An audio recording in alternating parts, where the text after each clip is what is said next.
మనము ఇంత ముందు వీడియోలో మెగలోడన్ షార్క్స్ అంటే ఏంటో తెలుసుకున్నాం. అయితే మెగలోడన్ షార్క్స్ 30,000 ఇయర్స్ ముందు కాదు, 3.5 మిలియన్ ఇయర్స్ ముందే చనిపోయాయి. కానీ కొంతమంది సైంటిస్టులు అవి ఇంకా ఉన్నాయని చెప్తున్నారు. అయితే అవి నిజంగానే ఉన్నాయా? అయితే అది 2014 జనవరి 19 నాసా రెగ్యులర్ గా క్యాప్చర్ చేస్తున్నట్టే బ్రెజిల్ సైడ్ ఈస్ట్ వెస్ట్ ఏరియాలో వెళ్ళింది. అక్కడ క్యాప్చర్ చేసిన ఫోటో ఫస్ట్ లైట్ తీసుకున్న తర్వాత షాక్ అయ్యారు. ఆ క్యాప్చర్ అయిన ఫోటోలో ఒక పొజిషన్ దగ్గర ఒక పెద్ద క్రీచర్ అవుతుంది.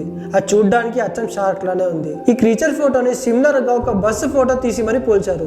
అది దాదాపు ఆ బస్ అంత పొడుగు ఉంది. నార్మల్ వైట్ షార్క్ పొడుగు వచ్చేసి 20 అడుగులు ఉంటుందని మనకు తెలుసు, కానీ ఇది 70 అడుగుల వరకు ఉంది. సో కొంతమంది సైంటిస్టులు ఇది మెగలోడన్ షార్క్ అయ్యే ఛాన్స్ ఉందని అంటున్నారు. అసలు మెగలోడన్ షార్క్స్ 3.5 మిలియన్ ఇయర్స్ ముందు ఎందుకు చనిపోయాయి? అయితే మనందరికి మెగలోడన్ షార్క్ సర్వైవ్ కావాలంటే ఒక్క రోజులో 100 టన్నుల ఫుడ్ తినడం తెలుసు. అయితే క్లైమేట్ ప్యాటర్న్స్ అండ్ చేంజెస్ వల్ల మెగలోడన్ యొక్క ఫుడ్ రిసోర్సెస్ తగ్గిపోతూ వస్తున్నాయి. అంతేకాకుండా అప్పుడున్న క్లైమాటిక్ టెంపరేచర్ కూడా తగ్గిపోతూ వస్తుంది. ఇలా మెగలోడన్ షార్క్ కొంచెంగా అంతరించిపోయాయి. అయితే మళ్ళీ మెగలోడన్ షార్క్స్ క్లైమేట్ అనుకూలంగా ఉండడం వల్ల మళ్ళీ పైకి వచ్చి కనిపిస్తున్నాయని అంటున్నారు. కానీ అది మెగలోడన్ షార్క్స్ అని ఇంకా కన్ఫర్మేషన్ కానీ ఎవిడెన్స్ కానీ ఏమీ లేవు. అయితే సైంటిస్టులు మెగలోడన్ షార్క్స్ అనేవి ఇంకా సముద్ర గర్భంలో ఉన్నాయని చెప్తున్నారు.